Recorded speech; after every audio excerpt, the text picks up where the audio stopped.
सभी महत्वपूर्ण और नए टॉपिकों पर हिंदी निबंध और अंग्रेजी निबंध प्राप्त करने के लिए सब्सक्राइब करें मेरे इस चैनल को और दबाएं इस बेल आइकन को ताकि मैं जब भी नया वीडियो अपलोड करूं उसका नोटिफिकेशन आप तक पहुंच जाए। हेलो बच्चों, आज हम करने जा रहे हैं परोपकार पर निबंध। कक्षा 3 से 10वीं तक के विद्यार्थियों के लिए बहुत ही महत्वपूर्ण है। परीक्षा में अक्सर इस निबंध को पूछ लिया जाता है। तो परोपकार एक नैतिक शिक्षा के ऊपर जुड़ा हुआ विषय है, तो बहुत ही अच्छा निबंध है। तो सबसे पहले कोई भी निबंध लिखते हैं तो उसका हम अर्थ उसको परिभाषित करते हैं, उसके अर्थ को जानते हैं। तो परोपकार का अर्थ क्या है वो जानेंगे। दूसरों के हित के लिए, यानी परोपकार क्या होता है? दूसरों के हित के लिए। परोपकार मानव का सबसे बड़ा धर्म है।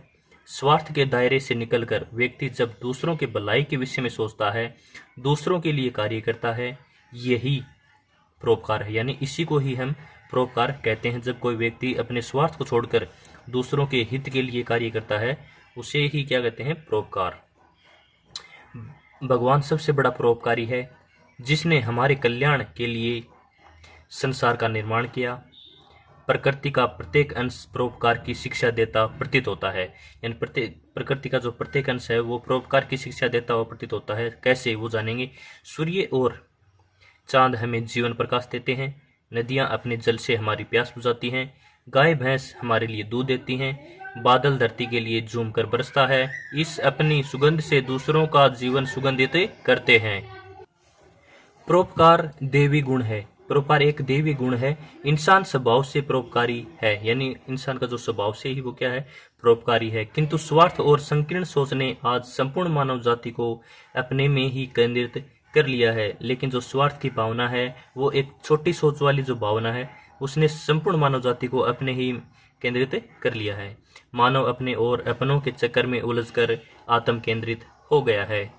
उसकी उन्नति रुक गई है। अगर व्यक्ति अपने साथ साथ दूसरों के विषय में भी सोचे तो दुनिया की सभी बुराइयां, लालच, ईर्ष्या और बैर, यानी जो भी लड़ाई झगड़े हैं, वो सब कुछ लुप्त हो जाएंगे, खत्म हो जाएंगे। यदि व्यक्ति दूसरों की सोचे, अपनों को छोड़कर दूसरों की भी सोचे, तो क्या हो जाएगा? जो बुराइयां हैं, लालच हैं, ईर्ष्या का भाव है, स्वार्थ का भाव है, बैर है, वो सब मिट जाएगा।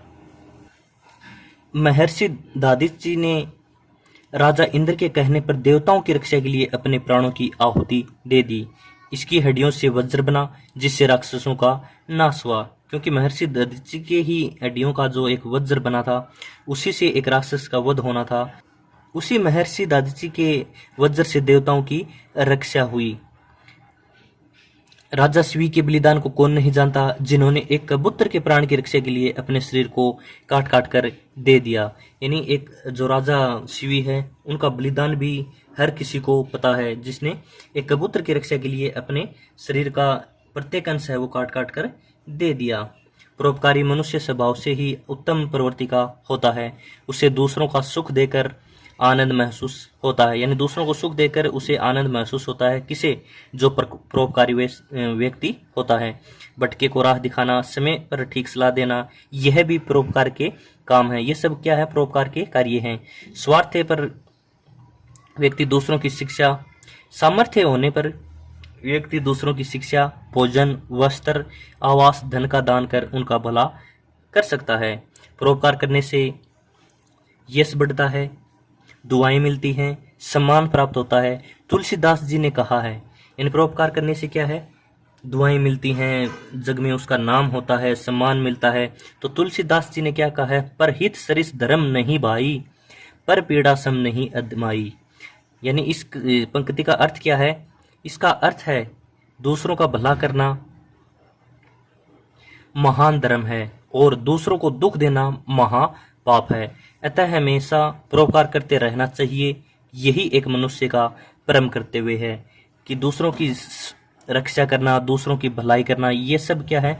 परोपकार का कार्य है। तो हमें मनुष्य का परम कर्तव्य क्या है? परोपकार करते रहना। तो बच्चों, कैसा लगा निबंध? कमेंट बॉक्स में जरूर बताएं। अच्छा लगा हो तो दोस्तों के साथ जरूर शेयर करें। धन्यवाद।